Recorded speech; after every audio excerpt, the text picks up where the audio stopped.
रखी या रसूल अल्लाह। बच्ची मिट्टी पड़ते पड़ते जब सीने तक आई है, मेरी बच्ची ने मेरी तरफ देखा, कहती है अब्बा बस कीजिए, अब दम घुटने लगा है, सांसें थमने लगी हैं। मैंने कहा नहीं, हाथ नहीं रुकेंगे, मैं तुझे कत्ल करने के लिए आया हूँ। कहते हैं कई ख्याल मेरे दिल में था, मैं मिट्टी डालता रखा। मिट्टी पड़ते पड़ते जब बच्ची के सीने तक आई है, मेरी बेटी ने कहा था बाबा लगता है कत्ल करने का इरादा है। मेरे बाप अगर तू कत्ल करना चाहता है, मैं तेरी बेटी हूँ, तुझे रोकूंगी नहीं, लेकिन इतना बता दे मेरी खता क्या है, मेरा कसूर क्या है, मैंने तेरा बिगाड़ा क्या था। अगर कत्ल करना चाहता है तो बस इतना बता दे, क्या तुझे मेरा चेहरा अच्छा नहीं लगा, तुझे मेरा किरदार अच्छा नहीं लगा, मेरी सूरत अच्छी नहीं लगी। ये मेरे बाप अगर तुझे मेरा चेहरा अच्छा नहीं लगा, मैं वादा करती हूँ पूरी जिंदगी तेरी नजरों से दूर रह के गुजार लूंगी, मुझे कत्ल न कर, मुझे बाहर निकाल ले। अगर तुझे ये डर है अगर मैं जिंदा रखी तो तुझ पे बोझ बनूंगी, ऐ मेरे बाप मुझे बाहर निकाल ले, तुझसे कभी कोई सवाल नहीं करूंगी।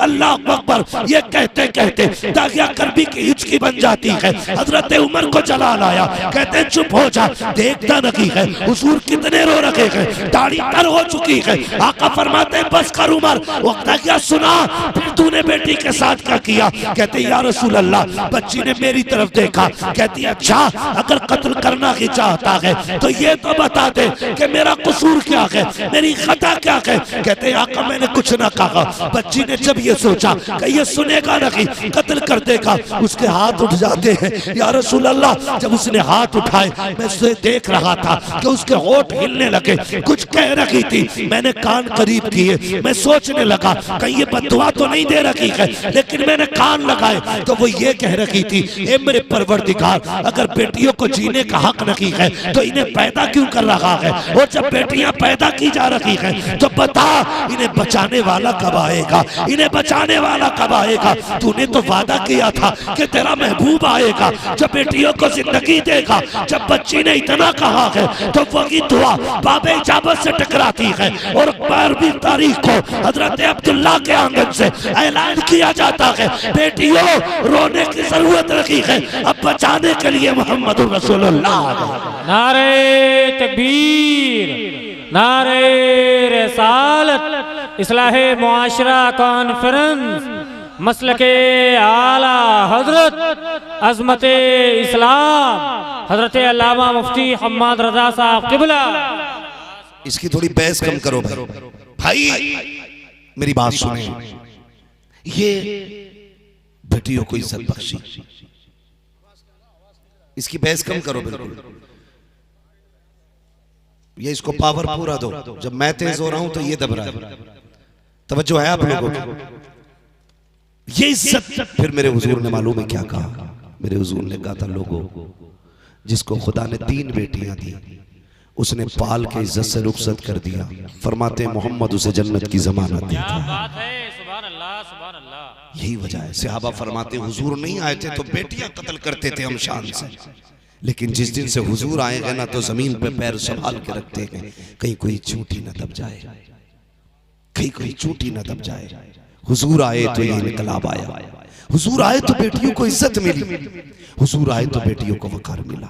लेकिन बैठे हो ना तुम भी, मेरी बात सुनना, इस्लाम ने बेटियों को देने में कोई कमी नहीं की, सारी अच्छाइयां बेटियों को इस्लाम ने दी, लेकिन फिर भी बेटियां जा रही है। ये कमी इस्लाम की नहीं है, ये कमी हमारी और तुम्हारी है। बहुत गौर से मेरी बात सुनना, कमी हमारी और तुम्हारी है। बाबू भाई कितने लोग परदेश में रह के पैसा कमाते, कितने लोग, कोई दुबई है, अपने इलाके की अगर बात करें मुंबई, पूना, गुजरात, अहमदाबाद, हैदराबाद, तेलंगाना, कोई कोना ऐसा नहीं जहां पे हमारे नौजवान पैसा कमाने नहीं जा रहे। अगर ये सब कुछ होते हुए भी अगर बेटी ने चेहरे पे काली पोत दिया, क्या करोगे ऐसे पैसे का? निकाह आसान कर दो, अगर निकाह आसान हो जाएंगे तो शायद कुछ ये बढ़ता हुआ फसाद रुक जाए, बढ़ता हुआ फसाद रुक जाए। और याद रखिएगा, मैं पहले बता दूं, औरतों की इस्लाम को जरूरत नहीं है, औरतों को इस्लाम की जरूरत है। अगर कोई ये सोचता है कि धर्म बदल के मैंने शान अपनी पे बढ़ा ली है, इस्लाम में आने के लिए कोई दीवारें पार नहीं की जाती और इस्लाम से जाने के लिए भी कोई बिल्डिंग नहीं तोड़ी जाती। इस्लाम एक ज़ाब्ता है, कानून है। जब तुमने इसे तोड़ दिया तो इस्लाम ने तुम्हें छोड़ दिया, और जब ये छोड़ देगा ना तो किसी लायक नहीं रह जाओगे। बहुत पढ़ी लिखी लड़की जिसे मैं जानता हूं, आज वो गोबर उठा रही है, पेशाब पीती है सुबह शाम। ये सजा है उसकी। जो इस्लाम छोड़ता है वो इसी लायक होता है। और जाओ किसी भी गरीब की बेटी को उठा लेना, अगर इस्लाम के दामन में है। इस्लाम कहता है तेरी आखिरी सांस तक में, तेरी जबान तक कोई भी नापाक से नहीं जाने दूंगा। ये इज्जत इस्लाम देता है। तुमसे गुजारिश है निकाह कर दो। डिमांडें बड़ी चल रही है, बुरा ना मानिए बाबू भाई। जो पुणे, दुबई और मुंबई जाके रहने लगे ना, उनकी तो डिमांडों की खैरियत नहीं है। हाँ, रिश्ता कर देंगे, 15 लाख चाहिए, हराम का पैसा है। सोचो तो सही, 15 लाख, 20 लाख, 25 लाख। हालात देखो हमारे। गरीब की बेटी सिसक सिसक के मर गई बाप की दहलीज में, तो अमीर को मौज ही नहीं आ रही, मजा ही नहीं आ रहा है। कितना बड़ा अमीर है तुम में? है कोई जो नबी के अबू बकर से बड़ा अमीर हो? क्या बात है कोई? पूछो इन उलमा से। हजरत अबू बकर सिद्दीक जब ईमान ले आए, तिजारत छोड़ दी, बिजनेस छोड़ दिया। क्या करते थे? मक्के की गलियों में घूमा करते थे। क्यों? इस वजह से ताकि कोई हुजूर का कलमा पढ़ने वाला किसी मुसीबत में गिरफ्तार ना हो। अगर देख लेते किसी को ना तो फिर उसका सौदा करते थे। आप गुजर के जा रहे हैं, आपने देखा एक डेग है, बड़ी सी डेग। डेग समझते हैं ना क्या होती है? डेग जिसमें खाना बनता है ना, क्या बोलते हैं?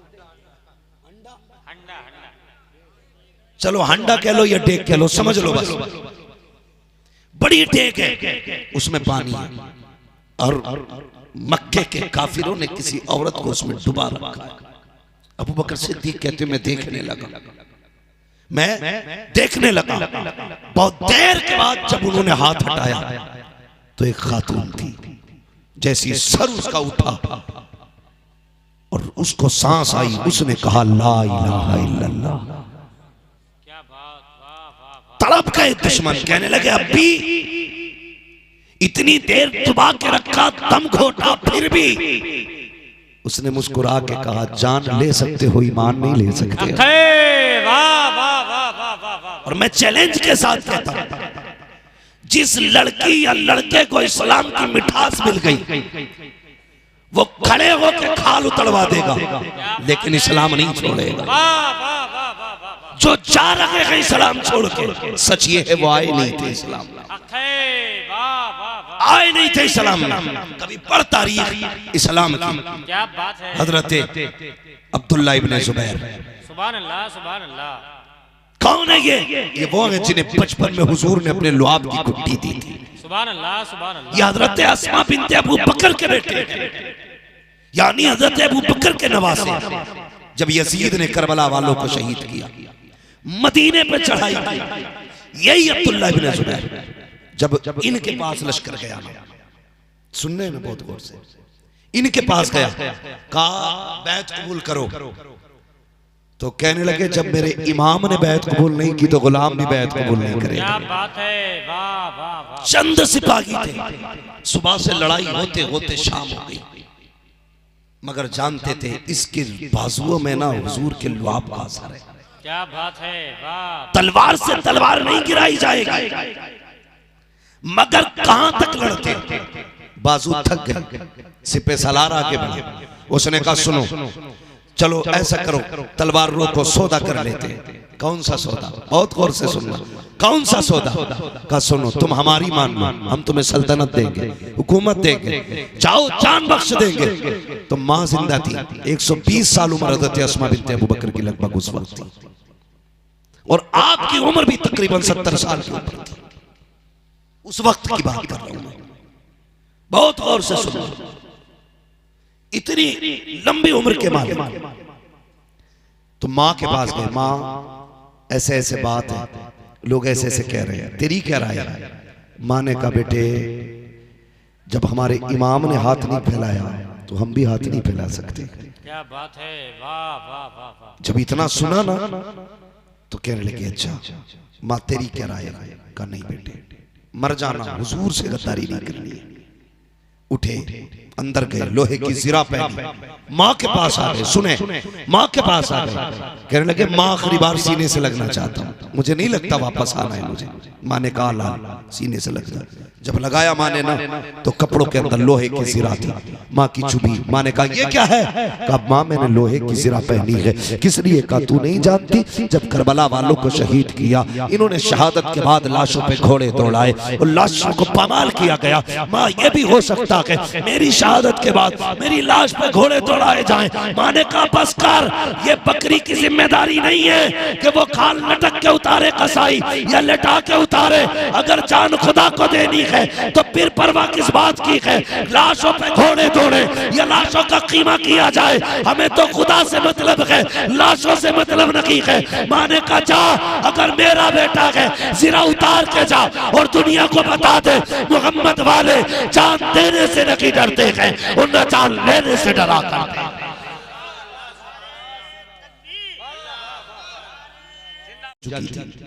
लाश के पास खड़ी हुई, पास वाली एक खातून आई, कहने लगी अल्लाह आपको सब्र दे, आपके बेटे की लाश टंगी हुई है। आपने कहा बस कर, जरा ये देख मेरे बेटे की कमर पे तो जख्म नहीं है, ये बता खून किधर से टपक रहा है?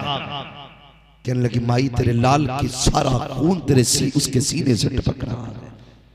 उस माँ ने सजदे में सर रखा, मालिक तूने बुज़दिल बेटा नहीं दिया, तूने मुझे ऐसा शेर बेटा दिया है जिसने दीन के लिए एक भी जख्म कमर पे नहीं, सारे जख्म सीने पे खाए। क्या बात, वाह वाह वाह वाह। ये थे दीन वाले लोग। आज है दीन वाला कौन? हमें देखो, हालात देखो हमारे। पैसा चाहिए, कोई नहीं चाहता दीनदार बेटी चाहिए। नौजवान मेरी बात समझे, हमें नैन मटक्के के लिए वो लड़की चाहिए जिसके सर पे दुपट्टा ना आता हो। यही है ना? बोलो, हमें वो लड़की चाहिए जिसके सर पे दुपट्टा ना आता हो। हमें उससे इश्क करना है। लेकिन जब घर आबाद करने की बात आती है तो फिर हमें वो बेटी चाहिए जिसके सर से दुपट्टा नहीं उतरता हो। इतनी बात तो फाइनल हो गई, अच्छी नस्लें अच्छी माओ से पैदा होती हैं, जलील माओ की नस्लें जलील होती हैं। हम इतना तो समझ गए, अगर नस्ल बचाना है तो तालीम ये में बीए नहीं, अगर नस्ल बचानी है तो तालीम हमें कनीज़े फातिमा ज़हरा वाली देगी। ये कोशिश करें, हमें अपने घर में जो बहू लानी है ना, ऐसी लानी है जो कनीज़े फातिमा ज़हरा।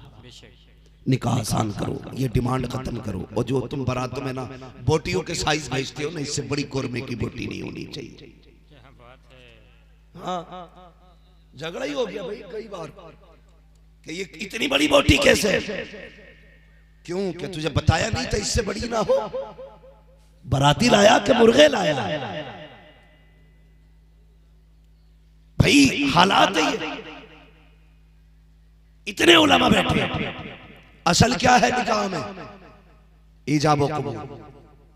क्या है? सारे बोलो। और पूरी शादी में असल क्या है?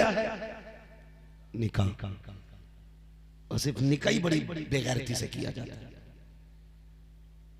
जब बारात आती है ना तो लड़के का बाप खड़ा हो जाता है वहां, जहां पे वो गधों वाला खाना लगा, टहलने वाला, वो ऐसे देख रहा, कोई रह तो नहीं गया भाई, कोई रह तो नहीं गया। एक एक बंदे का हाथ पकड़ के पूछता तुझे बोटी मिली? उस कोने में कबाब थे, वहां तक पहुंचा तू? गुलाब जामुन भी थे, तुझे खुशबू आई? एक एक बंदे से पूछ रहा है। लेकिन जब निकाह की बारी आती है कहता ओ लड़को दो चार बैठो जरा निकाह होगा। सिर्फ दो चार लड़के बैठाए जाते निकाह के लिए, जितने बैठे होते उनमें से एक को भी कलमा तक नहीं आता। कलमा तक नहीं आता।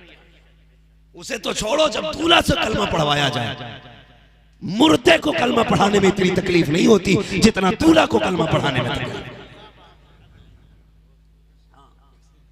मरने वाला बंदा आसानी से दोहरा देता ला इलाहा इल्लल्लाह, मगर इसे तो कलमा भी नहीं। अगर इसे यूं ही कहलवा लगो ना तो पूरा दिन हुई हुई में निकाल दे। एक कलमा तक इस उम्मत के जवान में सोचो जरा। निकाह तो बात की बात है, मस्जिद में चला जाए तो सर ही नहीं उठाता। इसे यही नहीं पता 2 रकात पढ़नी कितनी देर में। हाँ, कभी सजदे पे सजदा, सजदे पे सजदा, सजदे पे सजदा। बाहर वाले कह रहे अबे आजा, क्योंकि उन्होंने कपड़े वो रीछो वाले पहन रखे होते हैं ना। अब तो 3 पीस था, अब तक 5 पीस चल गया। आदि गया बंद गया, वो सुकड़ गया। अरे जल्दी आ, मर गए घुट के। उसे पता ही नहीं पढ़नी कितनी है। 6-7 रकात पढ़ चुका एक ही सलाम की। हाँ, मैं खुद देख चुका हूं। मैं ही खड़ा था पढ़ाने के लिए, वो सलाम ही नहीं फेर। पीछे से एक आके बोला बे कितनी पढ़ेगा? तो सजदे में था, मुझ मेरे सामने की बात, कहानी नहीं। सजदे में से ही कह रहा ना आपका सलाम फेर लिया। ये हकीकत है। और जब ये चौराहे पर चाय पी रहा हो तो कह रहा है छोड़ो मौलवी को, इसे क्या आता है। फिर मौलवी कुछ नहीं, अपने आप को निकाह की नमाज भी नहीं आती। और औरतें अल्लाह माफ करे, वो कह रहा ना हजरत 6 महीने से कछोचा शरीफ में नहला रही हूं बहू को, ठीक नहीं हो रही। मैंने कहा ठीक वो होती है जिन पे भूत होते, जो खुद भूत हो वो ठीक नहीं होती। गलत नहीं कह रही हूं, होशियार रहना। जिसकी बीवी ज्यादा मजार पे लेके जाए समझ लेना इस पे भूत नहीं, ये भूत है। डॉक्टर इकबाल ने क्या कहा था, तेरे दामन में है किस लालो जवाहर की कमी, तू किसी और के दामन की तरफ क्यों देखे। अबे कैसा ही चिन्ह है, सूरह मुजम्मिल पढ़ के फूंक दे। अगर सेकंडों में ना उतर जाए तो बात कर। जादू है तो सूरह फलक और सूरह नास पढ़ दे, मगर उतरे तब जब चढ़ाओ। जब हो खुद तो दरियाए नील क्या, दरियाए नील में ले जा, दजला में नहला ले, 7 समंदरों में गोते लगा ले, कुछ नहीं होने वाला कुछ भी। और ये भूत आते क्यों मैं पता है, ये भी बता दो। नाराज तो नहीं होंगे, ये वो बोल रहे हैं जिनकी नहीं हुई, जो झेले बैठे वो बोल नहीं तैयार। बताऊं बात अगली, होना क्या चाहिए। हमारा इस्लाम ये कहता है जब बेटी इज्जत के साथ घर से बाप के रुखसत होके चले ना तो 2 रकात इस शुक्राने के घर पे पढ़े। 2 रकात जाके अपने ससुराल में शुक्राने के अदा करें। लेकिन पढ़े क्यों और कैसे। नमाज के लिए वुजू शर्त, और इसके आगे मजबूरी वुजू कर नहीं सकती। अगर करेगी तो ब्यूटी पार्लर में 6 घंटे बैठ के आइए, सारा मेकअप धुल जाएगा। ये शुक्राने के फर्ज नहीं पड़ती, क्योंकि जैसा फोटो में दिखाया था वैसा मुझे को चमकना भी चाहिए। मेकअप धुल गया, नक्शा ही बदल जाएगा। हाँ, सुबह से शाम तक मेकअप में खिंचाई चल रही है। ये बाल कटाए जा रहे। औरत का एक एक बाल फर्ज है, ये जो है ना ये वाले बाल फर्ज है इनकी हिफाजत। छील रही है, काट रही है, मेकअप हो रहा है। सुनने मेरी बात, तो जिसने 6 घंटे मेकअप में 10,000 रुपए देके डिजाइनिंग कराई हो वो वुजू करेगी। और जब वुजू करके नहीं आएगी, नमाज पढ़ के नहीं आएगी, तो दीनदार आएगी कि भूत आएगी। बोलो डर क्यों रहे हो भाई, भूत आएंगे।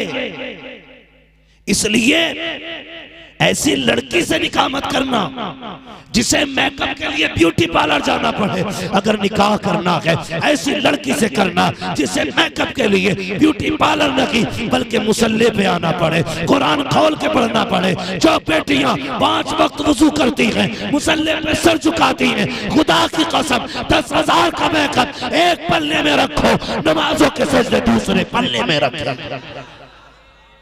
पीर नारे रिसालत मसलके आला हजरत इस्लाहे मुआशरा कॉन्फ्रेंस हजरत अल्लामा मौलाना मुफ्ती हम्माद रजा मुरादाबादी, नारे तकबीर नारे रिसालत। बहुत खूब हजरत। इसलिए बेटियों को समझाओ, मेकअप तेरा वो नहीं, मेकअप तेरा ये है। वुजू कर, नमाजों की पाबंदी कर, इस घर को भी जन्नत बना, उस घर को भी जन्नत बना। खुदा की कसम, नेक बेटियां जब कदम रखती हैं तो जिधर कदम होता उधर रहमतें आ जाती हैं, जिधर कदम होता उधर रब की रहमतें बरसना शुरू हो जाती हैं। इसलिए बेटियों को भी समझाओ और खुद भी बदलो अपने आप को। खुद तुम जो रिश्ते कर रहे हो ना, ये मैरिज हाल में रिश्ता किया था, फेसबुक पे देखी थी, पसंद आ गई थी, व्हाट्सएप पे देखी थी, समझ में आ गई थी, बहुत घपले चल रहे हैं, फोटो किसी और का दिखाया जा रहा है, निकाह किसी और से हो रहा। जी जी जी, रोगे रो। देखने के लिए इज्जत से माँ बाप को भेजो, रस्में अदा उनकी जो भी है। एक ख्वाब बाप का होता है यार, अपने बेटे का निकाह हम करेंगे, वो आखिरी हक भी हम उनसे छीन लेते हैं, वो खुशी भी हम उनसे छीन लेते हैं।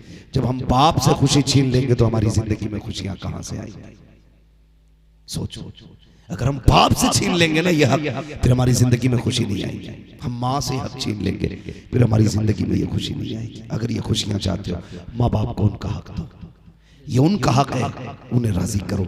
उनसे कहो अम्मा तेरी मर्जी है, जो तुझे अच्छा लगेगा वो मुझे अच्छा लगेगा। अपनी जिंदगी माँ बाप की रजा में डाल दे। अल्लाह कहेगा बंदे तूने माँ बाप की मर्जी से काम किया था, आज हम तेरी मर्जी से काम कर रहे हैं, हम तेरी मर्जी से काम कर दे रहे हैं। तो बताओ रिश्ते किसकी मर्जी से? शादी वाले ना बोले, कुआरे बोले, शादी किसकी मर्जी से? बेटे तू क्यों नहीं बोल रहे छोटे वाले? किसकी मर्जी से? माँ बाप की मर्जी से। उसमें अल्लाह ने बरकत रखी है, नस्ल फर्माबरदार होगी। वरना आज तू अब्बा के खिलाफ खड़ा हो, कल तेरी औलाद तेरे खिलाफ खड़ी होगी। हाँ, ये ऐसे हुकूक है, जैसा करोगे वैसा, जैसा करोगे वैसा भरोगे। इसलिए हुकूक के हिसाब से जिसका जो हक है वो उसको दो। निकाह आसान करो और ये डिमांड बंद करो। अब खाने पीने, ये बारात में जो नमक का पानी पी के जाते हो ना, मत पी के जाया करो, मत पी के जाया करो। आधी रोटी घर से खा के जा, आधी बेटी वाले के दस्तरखान पे खा। खुदा की कसम, किसी की इज्जत बचाने का भी सवाब मिल जाएगा, किसी का खराबात करने का भी सवाब मिल जाएगा। इतना खर्चा जहेज का नहीं जितना तेरी रोटी का है। पूरे पूरे भैंसे खा गए, पता ही नहीं चला।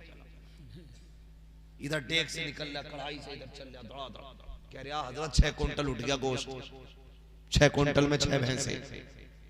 कौन खा गई तो एक दिन में 6 भैंसे खा गई। इतना खर्च उसके जहेज का नहीं था जितना रोटी का हो गया। नहीं, आसान करो, दावतें कम करो। दावत ही खिलानी है ना तो फिर वलीमे की खिला। ये जो फटा फिर रहा ना बारात में 600 लोग लाऊंगा, अपने घर पे वलीमे में कहता नहीं साहब, खाली मौलाना को बुला लो, हाफिज जी को बुला लो, पीर साहब को बुला लो, जी बात छोटा सा आदमी हूं, और वलीमा कर दिया। वलीमा भी उन्हें खिला रहा जो खुद 5 टाइम बकरा खा रहे।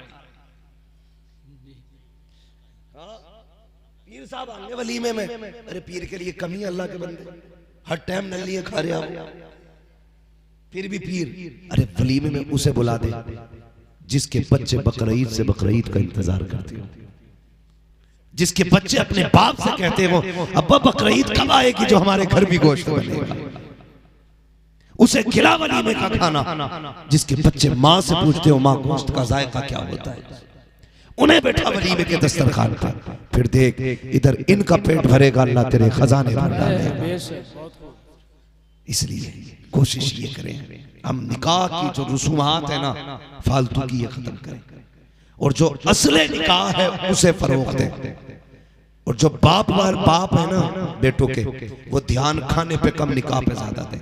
ऐसे ही स्टेज लगाओ, उस पे दूल्हा बैठाओ, सामने ऐसी बारात बैठाओ और लोगों को बताओ, लोगों हम यहाँ खाने नहीं आए, यहाँ हुजूर की सुन्नत का ऐलान करने के लिए आए। करेंगे ऐसे इंशाल्लाह। कुछ तो इतने घटिया बराती होते हैं, इधर पों पों बज रही है और वो गांव में घूम रहा, चला नहीं जा रहा, उसे पता लड़के वाले ने कहती रोटी बाद में खाइयो, पहले बारात घूमेगी गांव में। ऐसे जैसे किसी मुजरिम को गलियों में चक्कर लगाया जाए, चला नहीं जा रहा, गिर रहा, उठ रहा। लानत यार ऐसी बारातों पे जिसमें शैतानी मज़ामीर ड्रामे हो। क्या अच्छा होता, जाता सीधी तरह बैठ जाता, बुलाता किसी कुरान वाले को, कहता चल सूरह रहमान पढ़ के सुना दे, सूरह यासीन पढ़ के सुना दे। तेरे बेटे की निकाह पे कुरान खानी होती, अभी तू जिन्हें लेके आया है, कोई विधायक आया है, कोई प्रधान आया है, कोई मंत्री आया है, कोई चेयरमैन आया है, कोई ब्लॉक प्रमुख आया है, ला बेटे की बारात, सजा कुरान की महफिल। फिर मंत्री नहीं, वो आएगा जिसके पीछे नबी भी हाथ बांधे खड़े है। बहुत खूब, जिंदाबाद जिंदाबाद। यानी तेरे घर के बारात में मुस्तफा मेहमान बन के तशरीफ लाए। किसने कोशिश की हुजूर आए? चाहता कोई? नहीं, हुजूर आए ना आए, मुखिया आए, प्रधान आए, ठेकेदार आए, उसे राजी करना है। हुजूर आए या ना आए, हुजूर को बुलाना बहुत आसान है। निकाह तेरे बेटे का हो, बातें उनकी करना शुरू कर देना, फिर देख हुजूर खुद चल के आते हैं कि नहीं। लोग कहेंगे मेरी बारात में मंत्री आया था, तू सीना उठा के कहना मेरी बारात में नबियों का इमाम आया था। हाँ, इसलिए बारात ऐसी करो जिसमें बरकतें हो। और डिमांड खत्म करेंगे इंशाल्लाह। बोलो इंशाल्लाह। मुंह मांगी डिमांड खत्म करेंगे, करो खत्म। निकाह इतना आसान कर दो कि लोग फख्र से कहें ये मुसलमान है, फख्र से कहें लोग ये मुसलमान है। अगर सही वक्त से बैठाते मैं और कुछ देर बात करता। तकरीबन 2:45 बजने को है। अब तक आपने इतने अच्छे तरीके से सुना। पूरी जलसे का माहसल ये है कि हमें अपनी बेटियों के बहकते कदमों को संभालना होगा। उसकी एक बड़ी वजह है मोबाइल, और सबसे बड़ी वजह बनी है ऑनलाइन तालीम। हम तालीम के मुखालिफ हैं, तरीक़े तालीम के मुखालिफ, तालीम के मुखालिफ हैं। इसलिए कि साइंस सबसे पहले इस्लाम ने दिया, डॉक्टर इस्लाम ने पैदा किया, इंजीनियर इस्लाम ने पैदा किया। ये जितने रुसूमात आज हुकूमतों के पास है, सारे इस्लाम ने दिए। इस्लाम मोहताज नहीं है, सब कुछ इस्लाम ने दिया। हम तालीम के मुखालिफ नहीं, उस तरीके के खिलाफ है जो बेटियां लिहाफ ओढ़ के ऑनलाइन पढ़ाई कर रही हैं। तुमसे गुजारिश है, क्या करोगे अगर MBBS ना बन सके? क्या होगा अगर बेटियां डॉक्टर ना बनी? बस इतना ही कि तेरी बेटी डॉक्टर नहीं है, कम से कम क़यामत में इतना तो कह दिया जाएगा ये वो है बेटी जिसने बाप की इज्जत संभाल के रखी। इस बेटी की वजह से तेरा सर तो नहीं झुकेगा। मत पढ़ाओ ऐसी पढ़ाइयां बेटियों को जिनकी वजह से दीन और हमारे इस्लाम पे आ जाए। फरमाया गया लक़द कान लकुम फी रसूलिल्लाहि उस्वतुन हसना, मेरे महबूब की जिंदगी तुम्हारे लिए नमूना है। जिंदगी कैसे गुजारनी है ये मेरे हुजूर से सीखना है।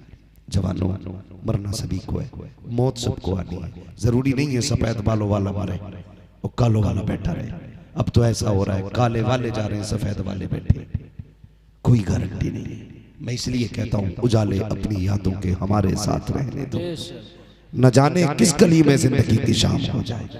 हुजूर से इश्क करो, रंग बदलो, अपने चेहरे हुजूर वाले बनाओ, कपड़े हुजूर वाले बनाओ, अब अपनी आदतें हुजूर वाली बनाओ। टोपियां सिर्फ जलसों में नहीं, हर वक्त टोपी लगनी चाहिए, पता लगना चाहिए हुजूर का गुलाम जा रहा है। आदतें बना लो ऐसी, करेंगे इंशाअल्लाह। सारे बोले इंशाअल्लाह। अल्लाह ताला सबकी बहन बेटियों को इज्जत अता फरमाए। अल्लाह हर बेटी का नसीब अच्छा फरमाए। अल्लाह हर बेटी की जिंदगी में रोशनियां और उसके मुस्तकबिल में अल्लाह ताबना की अता फरमाए। मौला करीम हर बेटी को अच्छा घर अता करे, सुख दे हर बेटी को ससुराल में। अल्लाह करे किसी की बेटी ससुराल में दुखी ना हो, किसी की बेटी को दुख ना मिले। बड़ी मुश्किल जिंदगी हो जाती है। अगर बाप को ये पता चल जाए मेरी बेटी दुखी है ससुराल में, फिर बाप पूरी जिंदगी चैन से खा नहीं पाता, चैन से सो नहीं पाता। अल्लाह ताला सबकी बेटियों के नसीब अच्छे करे। बाबू भाई कहते हैं कि हुजूर का शजरा भी बयान कर दिया जाए, क्या राय है आपकी? बहुत खूब। लेकिन मैं एक बात बता दूं, मैंने तकरीर में आपसे हाथ नहीं उठवाए, मर्जी थी आपकी और असर था, जिसके दिल में जितना असर होता वो उतना सुभान अल्लाह कहता है। अब इसमें मुझे सुभान अल्लाह कहलवाना मेरी मजबूरी है। मजबूरी है कि आप सुभान अल्लाह कहोगे मैं सांस बीच में ले लूंगा, मगर बात ये जरा सारे ईमानदारी से बोल दो सुभान अल्लाह। बेशक बहुत डंडी ना मारना, जितनी सच्चाई के साथ अभी सुभान अल्लाह कहा ना, जब जब हाथ का इशारा होगा क्या बोलेंगे? सुभान अल्लाह। और जोर से आदम के बेटे शीश, शीश के बेटे यानस, यानस के बेटे कैनान, जलील और रुस्वा किया जाता। ये वकार था औरत का, मगर जिस दिन अब्दुल्लाह के लख्ते जिगर ने मक्के की जमीन पे कदम रखा तो खुदा की कसम कायनात की बेटियों को वकार मिला और आके ऐलान किया था, लोगों बेटियां मारने के लिए नहीं दी गई, बेटियां सीने से लगाने के लिए दी। जाओ जाके बेटियों को समझाओ। आज जिन बेटियों को आजादी का बुखार चढ़ा, चैलेंज करता, जो इज्जत इस्लाम ने दी है ना कोई दे सकता है ना किसी ने दी है। क्या बात है, हक है बेशक। और मेरा चैलेंज है उन ढोंगियों को जो इस्लाम को ये कह के निशाना बनाते हैं कि इस्लाम ने औरत को जलील किया है। मेरा चैलेंज है, इस्लाम ने क्या कहा? इस्लाम ने कहा औरत घर की मलका है, मर्द बाहर का मालिक है। समझ रहे मेरी बात? और याद रखिएगा, जब तक ये निजाम कायम रहेगा घरों में झगड़े नहीं होंगे। बेशक घर की मलका औरत रहेगी, बाहर का मालिक मर्द रहेगा। अभी आप नहीं बोल रहे, बाहर का मालिक मर्द रहना चाहिए। जब तक ये निजाम रहेगा, घर बोलिए घर सलामत रहेंगे, घर बिगड़ेंगे नहीं। लेकिन जब ये निजाम खत्म होगा, औरत के घर में बाहर का निजाम आए या मर्द घर का अंदर के चूल्हे का हिसाब देखेगा तो घर सलामत नहीं रहेंगे। एक घर के अंदर कितने लोग होते हैं? एक परिवार में बहुत ज्यादा लोग होंगे, 25, इससे ज्यादा बोलो। अगर थके हुए हैं तो ज्यादा लंबी बात ना करूं मैं, फिर 10-5 मिनट में समेट लूं। बहुत ज्यादा से कितने? 25 लोग, इससे ज्यादा ये मैंने बहुत ज्यादा बताया। इस्लाम ने कहा घर के अंदर रहेगी बेटी, क्या करेगी? बाप की खिदमत कर, क्या बात, माँ की खिदमत कर, बेशक शोहर की खिदमत तेरी जिम्मेदारी है, बच्चों की परवरिश तेरी जिम्मेदारी है। ये जिम्मेदारियां औरत की लगी। बस इतना काम दिया इस्लाम ने। अब जो कहते हैं कि औरत आजाद है, उन्होंने क्या किया? मैं बहुत बड़ी बात नहीं कहता, अक्सर लोग फ्लाइट में बैठते हैं आज के दौर में, बुखार है, जो हवाई जहाज में जा रहे हैं फोटो लेके पहले डाल रहा है, ऐसा लग रहा है भाई जहाज में नहीं जिब्रील लेने आए इसे। जी सही है। हाँ? तो अक्सर लोग बैठ रहे हैं, आपने देखा होगा कि आप एयरपोर्ट की बोर्डिंग से लेकर के फ्लाइट की एंडिंग तक आपके टिकट चेक करने वाली लड़कियां, हाँ, बोर्डिंग पास देने वाली लड़कियां, सामान चेक करने वाली लड़कियां, बेल्ट पे लड़कियां, गेट पे लड़कियां, एंट्री पे लड़कियां, फ्लाइट पे लड़कियां, हर जगह आपको लड़कियां मिली। ये कहते हैं हमने लड़कियों को हक दिया। आप सिर्फ इतना सोचें, एक फ्लाइट के अंदर 150 से लेकर के 350 तक, 350 से लेकर के 750 लोग तक बैठा करते हैं, लेकिन जितने लोग बैठते हैं उनकी खिदमत के लिए लड़कियां लगाई जाती हैं, और वो भी कितनी मजबूर होती हैं। हम देखते हैं उनको लिबास अपनी मर्जी से नहीं पहन रहे, उनको लिबास सिस्टम के हिसाब का पहनना है। यहां तक के कपड़े, यहां तक के कपड़े, पूरा बदन नंगा, दुपट्टा नहीं सर पे, नकाब नहीं चेहरे पे, आजाद ख्याली के साथ उनको नंगा करके फ्लाइट में रखा जाता है और उसके बाद ये कुर्सियों पे बैठने वाले बिगड़े हुए अमीर अपनी आंखें भी सेकते हैं, नियतें भी खराब करते हैं। क्या क्या उनके साथ नहीं किया जाता? अगर कितना सख्त जुमला बोल दे, मजबूरी है उनकी, मजबूरी है उनकी। अगर उन्हें तनख्वाह लेनी है तो लोगों को राजी रखना पड़ेगा, रखना पड़ेगा राजी। वो जो कहते सुना जाता है। एक बंदा बार बार बटन दबा के एक ही लड़की को बुलाता है, उसे आना पड़ेगा। लहजे बदल के बात कोई करे लेकिन उसे मुस्कुरा के बात करनी है, क्योंकि उसकी ड्यूटी ये लगाई गई है कि कुछ भी हो जाए तुझसे सवारी नाराज नहीं होनी चाहिए, मुसाफिर को तकलीफ नहीं होनी चाहिए। एक लड़की की जिम्मेदारी 350 लोगों को पानी पिलाना है। मुझे बता तो सकी, ये आजादी है कि सिर्फ 25 लोगों को खिलाना है, या ये आजादी है 350 लोगों के आगे उनकी नजरों का खिलौना भी बनना है, उनके आगे कठपुतली की तरह नाचना भी है, अपने जिस्म की दिखावट भी करनी है। ये कोई आजादी नहीं है। आजादी तो ये है, इस्लाम ने कहा है माँ बन के आएगी, औलाद के लिए जन्नत, बहन बन के आएगी, भाई के लिए जन्नत, बेटी बन के आएगी, बाप के लिए जन्नत, अगर बीवी बन के आएगी तो शौहर के लिए जन्नत। नारे तकबीर, नारे रिसालत, इस्लाहे मुआशरा कॉन्फ्रेंस, अजमते शहजादियाने इस्लाम, मजहबे इस्लाम, अल्लामा मुफ्ती हम्माद रजा साहब किबला। ये है आजादी जो इस्लाम ने दी। ये आजादी है। औरत को फरमाया गया औरत सिर्फ शौहर के ताबे होती है। किसके ताबे? डर क्यों रहे? घर तक खबर नहीं जाएगी, बोलो। औरत सिर्फ शौहर के ताबे। लेकिन फिर क्या हुआ? रब ने कहा अगर तुझे 5 बेटे भी दूंगा ना तो तेरे ताबे करूंगा। क्या बात है? तुझे 10 बेटे भी दूंगा ना, तुझे एक मर्द के मातहत करके 5 मर्दों पे हाकिम बना रहा हूं। क्या बात है? और ये इज्जत दूंगा तुझे। अगर ये तुझे नाराज करेंगे ना, मुझे मेरी इज्जत की कसम है, जब तक तू राजी नहीं होगी मैं इन्हें जन्नत नहीं दूंगा। बेशक हक है। ये वकार इस्लाम ने दिया, ये खूबसूरती है इस्लाम की। खुदा की कसम मेरी कौम की बेटी हो, किसी की दौलत में आके अपना ईमान न बिगाड़ना, अपनी जिंदगी को तबाह न करना। कौन सा लालच दिया जाता है? या तो गाड़ी का लालच, जेवर का लालच, दौलत का लालच, ऐश का लालच। कुर्बान तेरी इज्जत पे दुनिया की सारी दौलत है। खुदा ने तुझे वो इज्जत का ताज दिया है। अगर तेरी इज्जत को जमीन और आसमान के बदले तोला जाए, ये दोनों चीजें मिलकर के, बल्कि 7 जमीन और 7 आसमान मिलकर के तेरी इज्जत का बदल नहीं बन सकते हैं। तुझे कितनी इज्जतें रब ने बख्शी है, कितनी दौलतें बख्शी है, और आज तू टके टके के खातिर, 1 रुपए की खातिर, पैसों के लिए धर्म छोड़ के जा रखी है, मजहब और मिल्लत छोड़ के जा रखी है। अरे वो तो छोड़, तुझे नजर न आने वाली चीजें हैं। जरा सोच तो सकी, जो तुझे नजर आने वाली शय थी, तेरे बाप का चेहरा तुझे नजर नहीं आया, भाई की इज्जत तुझे ख्याल नहीं आई, जिस बाप ने बचपन से तुझे पाला, और जो तू पैदा हुई थी तो दुनिया ने मुंह मोड़ के कहा था बेटी आई है, ये बेटा होता मीठा तकसीम किया जाता, बेटी आई है घर में नहुसत आ गई, सबने ठुकरा दिया था। इस बाप ने तुझे सीने से लगाया था, कहा तुम्हारे लिए बेटी है लेकिन मेरे लिए बेटा है। तुम इसे जिस नजर से देखो मैं इसे इज्जत की नजर से देखूंगा।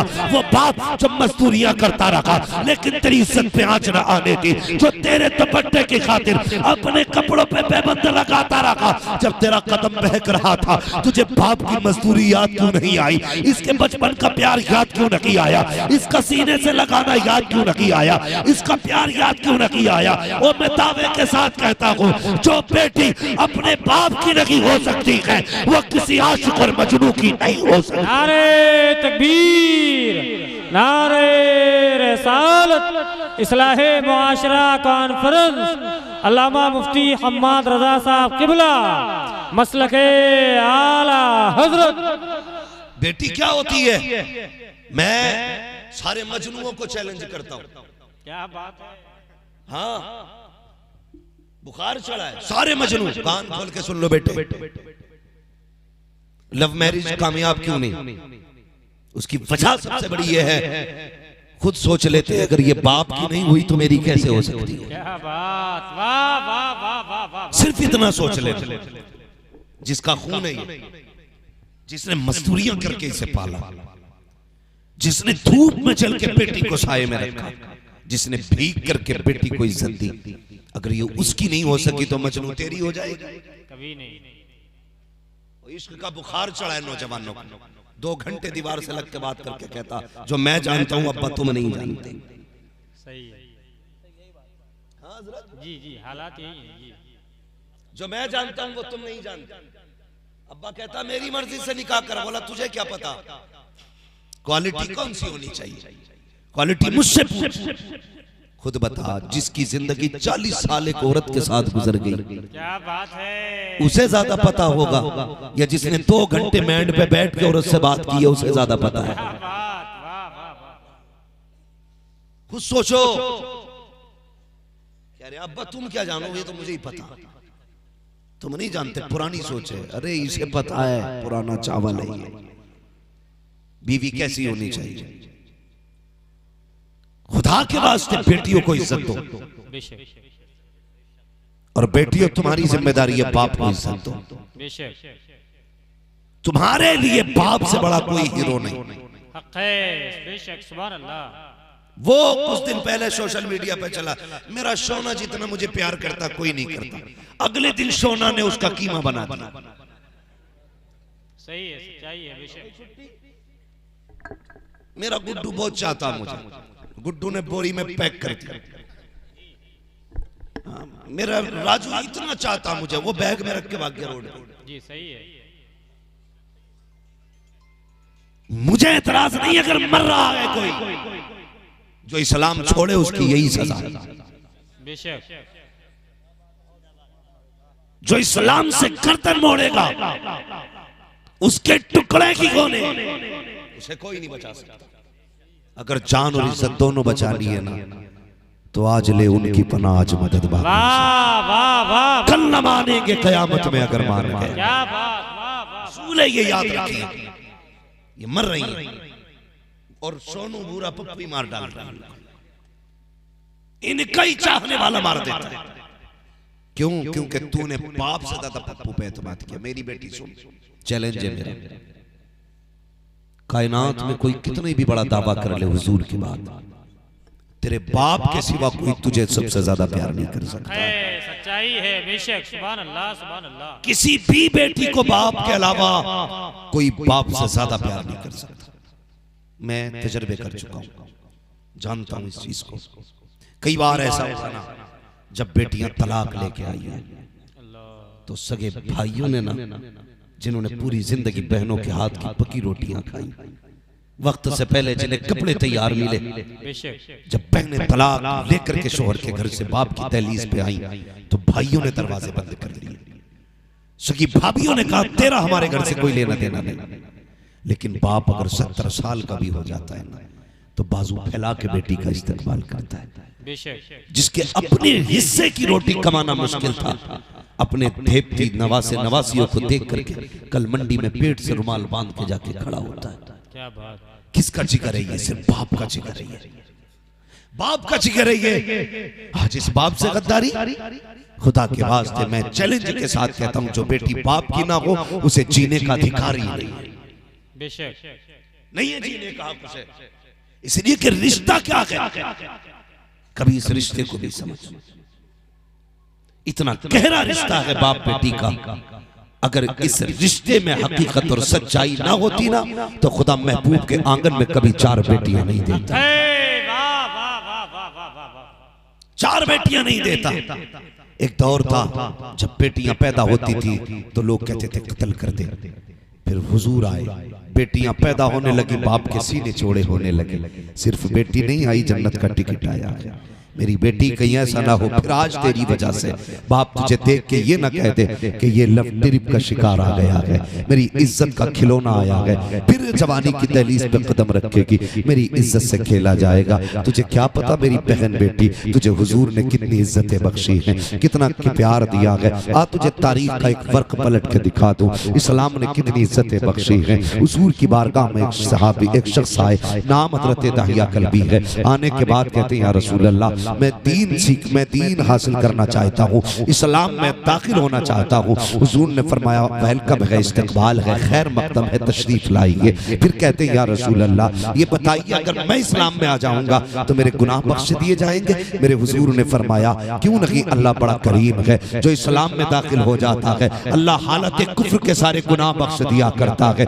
आपने कलमा पढ़ा फिर रोने लग गए। आका ने फरमाया अब क्यों रो रहे हो? कहते हैं या रसूल अल्लाह, गुनाह इतना बड़ा है कि सोच सोच के रोना आ रहा है, मुझे नहीं लगता मैं बख्शा जाऊंगा। आका ने फरमाया दाहिया कौन सा गुनाह किया है? कहते हैं या रसूल अल्लाह, मैं अपने कबीले का सरदार हूँ, मैंने अपने हाथ से अपने कबीले की 70 बच्चियों को जिंदा दफन किया है। आका कभी मुझे एहसास नहीं हुआ, लेकिन या रसूल अल्लाह क्या बताऊं, एक दिन ऐसा हुआ मैं कबीले का सरदार परदेश जाने लगा। वो लोग ऐसे थे जब सफर करते थे, तिजारत के लिए जाते थे, तुम 6-6 माह साल भर आया करते थे। कहते या रसूल अल्लाह परदेश जाने लगा, मैंने बेटी से कहा था कि मैंने बीवी से कहा मेरी शरीक हयात तेरे शिकम में मेरी अमानत है, अगर बेटा पैदा हो तो इसे नाज़ो नखरे के साथ पालना, अगर बेटी हो जाए तो गला दबा के कत्ल कर देना। कहते मैं तो परदेश चला गया, कुछ दिन के बाद वापस पलटा, मैं घर में आया, या रसूल अल्लाह मैंने क्या देखा, मेरे घर का दरवाजा बंद है। कुछ दिन बीत गए थे, परसों के बाद लौटा, मैंने जैसी दरवाजा खटखटाया अंदर से बच्ची की आवाज आई। मैंने कहा कौन है? कहा तू बता तू कौन है? अंदर से बच्ची ने कहा था पहले आने वाले अपना नाम बता। मैंने कहा मैं इस घर का मालिक हूँ। उसने ये कहा अगर तू इस घर का मालिक है तो मैं इस घर के मालिक की बेटी हूँ। ये कह के बच्ची ने दरवाजा खोला। कहते या रसूल अल्लाह, जैसी बच्ची ने दरवाजा खोला मेरे कदमों से लिपट जाती है, मेरा दामन पकड़ के कहती है ए बाप कई साल बीत गए तेरी राह तकते तकते, बता तो सही कहाँ चला गया था? ए मेरे बाप, जब दुनिया के बच्चे बाप के कांधों पे बैठते थे मुझे तेरी याद सताया करती थी, तेरे बगैर इतने साल गुजारे गए, ए बाप आज आया है मुझे सीने से लगा ले, मुझे गोद में उठा ले। कहते या रसूल अल्लाह, जब मैंने बच्ची को देखा मेरा गुस्सा जलाल और शबाब पे था, मैं देखने लगा ये कौन कहाँ से आ गई। मैंने बच्ची को धक्का दिया, औरत से पूछा ये कौन है? मेरी बीवी ने कहा था सरताज ये कोई और नहीं है, तेरी अपनी बेटी है। जैसी इतना सुना कहते मैंने तलवार निकाली ताकि बच्ची को कत्ल करूं। कहा मेरी बीवी आके कहती है खबरदार इसे कत्ल न करना, मेरी जिंदगी का एक ही सहारा है, तुझे सिर्फ बेटा प्यारा था, मुझे बेटी भी प्यारी है, इसे कत्ल मत कर देना, अगर ये दुनिया से चली गई मेरी जिंदगी का सहारा चला जाएगा। कहते या रसूल अल्लाह, मैंने बीवी की बात मानी और अपने गुस्से को कंट्रोल किया, अंदर चला गया, मगर मैं इंतजार करता था कभी तो मौका मिलेगा, मैं बेटी को कत्ल कर दूंगा। मेरे आका सुनते जा रहे हैं। उसके बाद ये कहते कहते वो कहते या रसूल अल्लाह, बात इतनी बढ़ गई कि जब मैं सुबह को सोता था उठता था सो करके तो मैं क्या देखता था, मेरी बेटी मेरे सर के करीब खड़ी होती थी और गले में हाथ डाल के कहती थी अब्बा उठ जा सवेरा हो गया है। वो देख सूरज निकल आया है। कहा या रसूल अल्लाह, जब शाम होती थी तो कभी सर दबाती थी, कभी पैर दबाती थी, आका कभी चादर उतारती थी, कभी चादर डालती थी। या रसूल अल्लाह, उनकी उसकी आदतों ने मेरे दिल में जगह बना ली, मैं प्यार करने लगा, बेटी से मोहब्बत हो गई। एक दिन मैं बाजार में था, किसी ने कहा दाहिया कल्बी तुझे गैरत आनी चाहिए, हमारी बेटियां तो कत्ल कर डाली, अपनी बेटी को सीने से लगा के पाल रखा के। आका बस इतना चैलेंज होना था, बस फिर क्या था, मेरी गैरत जाग गई। शाम का वक्त था, मेरी बेटी अपनी माँ के आंचल तले सो रही थी, मैंने आहिस्ता से आंचल हटाया, बच्ची का हाथ पकड़ा, बच्ची को जब लेके चला उसकी आंख खुल गई, वो चीखना चाहती थी लेकिन मैंने मुंह दबा दिया, उसका मुंह बंद किया, घर से बाहर ले गया। या रसूल अल्लाह मैं लेके चला, बच्ची का मुंह छोड़ा, उसने कहा बाबा ये तो बता कहाँ लेके जा रहा है? मैंने कहा बेटी दोस्त के यहाँ जाना है। बच्ची खुशी खुशी चलने लगी। याद रखना यार, जितना बेटियों को बाप पे एतमाद होता है उतना किसी रिश्ते पे एतमाद नहीं होता है। सबसे ज्यादा एतमाद बेटियां बाप पे किया करती है। और मेरी कौम के जवानों, तुम्हें खुदा का वास्ता अपनी जिंदगी के आखिर में बेटों को जमीनें दे के जाओगे, कमरे भी दे के जाओगे, मकान दे के जाओगे, ये हाथ जोड़े हैं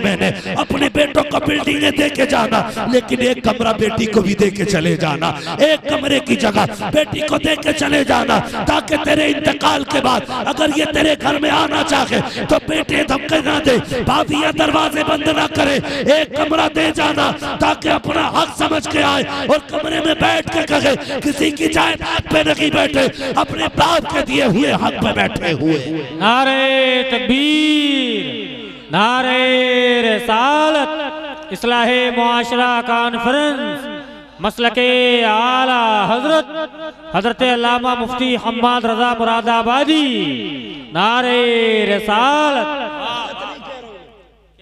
कह रहा हूँ, खुदा की कसम खा के कह रहा हूँ, कई बेटियों ने ये कहा मौलवी तेरी बातों में असर है, मेरे भाई को फोन कर दे। मैंने कहा क्यों? कहती है जब से माँ बाप गए हैं 6 साल बीत गए, मैंने मैका नहीं देखा। ये कड़वी सच्चाई है। बापों गुजारिश है आके बेटियों का देके जाओ, वरना कब्र में कोई नहीं लेके जाता।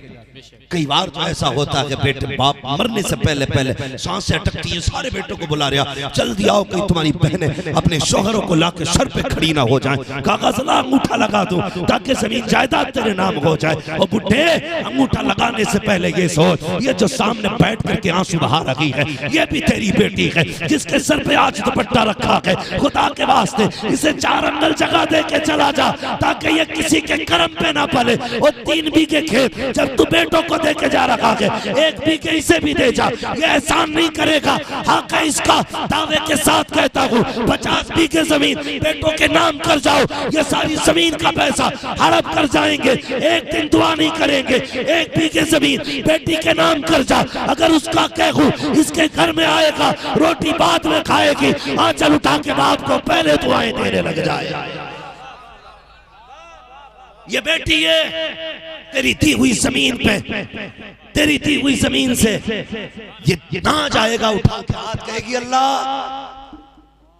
ये मेरा बाप दे गया था दाने। क्या बात है, खुदा की कसम उसके पेट की भूख की आग बाद में ठंडी होगी, अल्लाह तेरी कब्र को पहले ठंडा कर दे। हक दे के जाना बेटियों को, हक दे के जाना, हक है उनका यार, हक है। क्या सिर्फ इतना कसूर है उनका कि वो बेटी है? अगर वो भी बेटे होते तो गर्दन पे तलवार रख के पूरा हक लेती।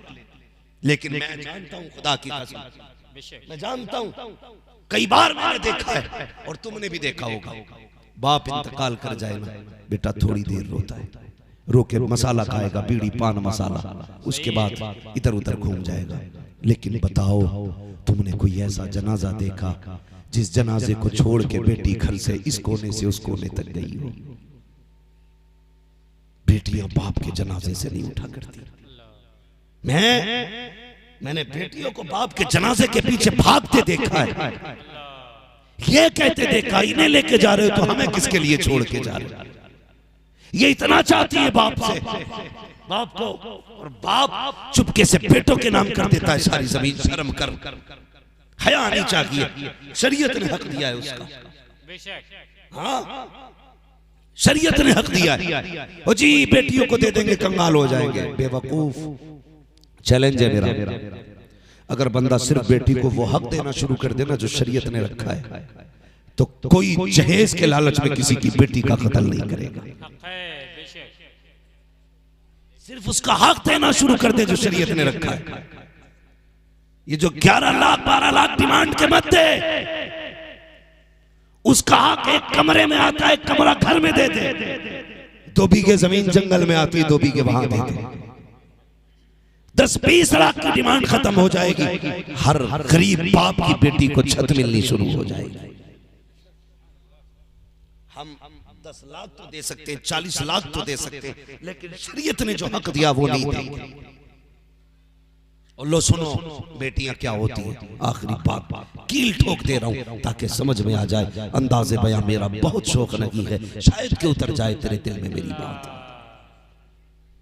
जाओ किसी घर में अगर मैयत पड़ी हो और रोने की आवाज ना आए, समझ लेना इस घर में कोई बेटी नहीं है। बेशक हक है, जिंदाबाद जिंदाबाद। अगर घर में मैयत पड़ी और रोने की आवाज ना आए, समझ लेना घर में बेटी नहीं है। इसलिए मैं कहता हूँ बेटे जायदाद के वारिस होते हैं, बेटियां बाप के प्यार की वारिस होती हैं। वाह वाह वाह वाह वाह वाह वाह। बेटियां बाप के प्यार की वारिस होती हैं। चुपके चुपके बेटों को अंगूठा लगा के जायदाद दे के जाने वालों, एक कमरा बेटी को दे जाना, ताकि जिंदगी में जब कभी मैके की उसे याद आए तो वो अपनी मर्जी से ताला खोल के उस जगह बैठ सके। वरना अगर तुम ऐसा नहीं करोगे तो कोई किसी का नहीं है। वो आएगी जरूर, लेकिन धक्का दे के दरवाजे से लौटा दी जाएगी। कभी भाभी कहेगी इतनी जल्दी जल्दी आने से ना तेरे भाई साहब को गुस्सा आता है, इतने जल्दी चक्कर लगाने से घर का माहौल बिगड़ता है, उसे बोझ समझेंगे तेरे बाप तेरे बेटे।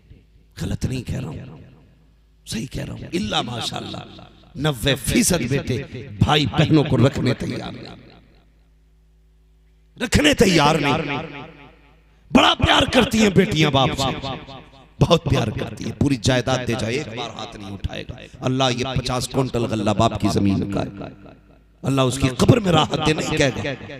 और बेटी के लिए 1 बीघा छोड़ जाना, 1 क्विंटल ना जाएगा, वो झोली फैला के कहेगी अल्लाह ये दाने नहीं है मेरे बाप के छोड़े हुए रहमत के लुकमे हैं, अल्लाह मेरे बाप की कब्र को ठंडा कर देना। मैं तो सबको दावत फिक्र देता हूँ यार, मिंबर से लेकर नीचे तक। बाप इंतकाल कर जाए, हम रोज कुरान पढ़ते, कितनी बार बाप के लिए हाथ उठते नहीं ना। खुसूसी तौर पे कभी बाप की याद आ गई तो आ गई, मगर इसके बरअक्स अगर तुमने बेटी को कुरान पढ़ा दिया, अगर ससुराल में भी बैठेगी, शोहर का खाएगी, उसकी जमीन पे बैठेगी, उसके बिस्तर पे कुरान पढ़ेगी, याद आएगा ये कुरान मेरे बाप ने पढ़ाया था, हाथ उठा के कहेगी अल्लाह वो कब्र में है, उसकी कब्र पे रहमतों की बारिशें नाज़िल फरमा दे। क्या बात, वाह वाह वाह। ये बेटियां होती हैं। क्या बात है। कौन सा सितम बेटियों के साथ हमने नहीं किया। घर के दिल के पपोले जल उठे सीने के ताव से, इस घर को आग लग गई घर के चराग से। हमने भी बेटियों को प्यार नहीं दिया तो ये कुत्तों के प्यार में पड़ गई। जब इंसानों से प्यार नहीं मिला तो जानवरों के चक्कर में पड़ गई। प्यार दो ही दो, भाई हो तो भाई का प्यार दो, बाप हो तो बेटी बना के रख। और भाई हो तुमसे भी गुजारिश, आजकल ना ड्रामा चल रहा है, ड्रामा सबसे बड़ा क्या, सगी बहनों को रखने तैयार नहीं, मुंह बोली बहनों के लिए जान देने तैयार। कैयक मिल गए ऐसे कैयक नहीं जी, वो सगी नहीं मुंह बोली है, मगर प्यार सगी से ज्यादा है। हर हफ्ते जाता मुंह बोली के घर पे, कुछ कमी तो नहीं है। सगी बहन के बच्चे महीनों से भूखे बैठे, फुर्सत ही नहीं मिलती, इसलिए कि हम दिखावा पसंद है, सच्चाई पसंद नहीं। प्यार दिया करो बहनों को, प्यार मोहब्बतें दिया करो। कितना एतमाद किया था बच्ची ने ना, अल्लाह अकबर। कहती है अब्बा किधर का दोस्त के यहाँ जाना है, बस एतमाद कर बैठी। बाप के साथ चली, पैर में छाले पड़े ना, वो दौड़ के जा रहा था, लंबा सफर करना था क्योंकि रेतीली वादी में जाना था। तो खून बहा, कोई कांटा चुभा, बेटी को नजर आ गया। उसने कहा अब्बा तेरे पैर से खून बह रहा है। दाइया कल भी कहते हैं हुजूर मेरे दिमाग में फतूर था कत्ल करने का उसे, मैं क्या सुनता उसकी। कहते मैंने ना सुनी। बच्ची कहने लगी अब्बा तेरे पैर का खून बह रहा है, लौट चल, तेरे पैर का खून बहा के रोटी जो मिलेगी हमें वो रोटी पसंद नहीं है। कहते हुजूर मैंने नहीं सुना। दौड़ते दौड़ते फिर वो जंगल आ गया जहां गड्ढा खोदना था। मैंने गड्ढा खोदना शुरू किया, माथे पे पसीना आया, बेटी आ गई, अपने दुपट्टे से माथा साफ करके कहती है अब्बा आराम कर ले, पसीना आ रहा है, थोड़ी देर मैं गड्ढा खोद लेती हूँ। कहते हैं आका मेरी बेटी अपने हाथों से मिट्टी हटा रही थी, वो नहीं जानती थी ये कोई आम गड्ढा नहीं, मेरी बेटी की कब्र बनने वाला है, ये गड्ढा मेरी बेटी का कब्र बनेगा। कहते सरकार बेटी ने मिट्टी हटाई, उसके बाद जब गड्ढा तैयार हो गया मैंने बच्ची को किनारे खड़ा किया, गड्ढे में धक्का दे दिया। मेरी बेटी ये समझी आका कि मैं उसके साथ खेल रहा हूँ, लेकिन मैंने मिट्टी डालना शुरू कर दी। जब मिट्टी पड़ती रही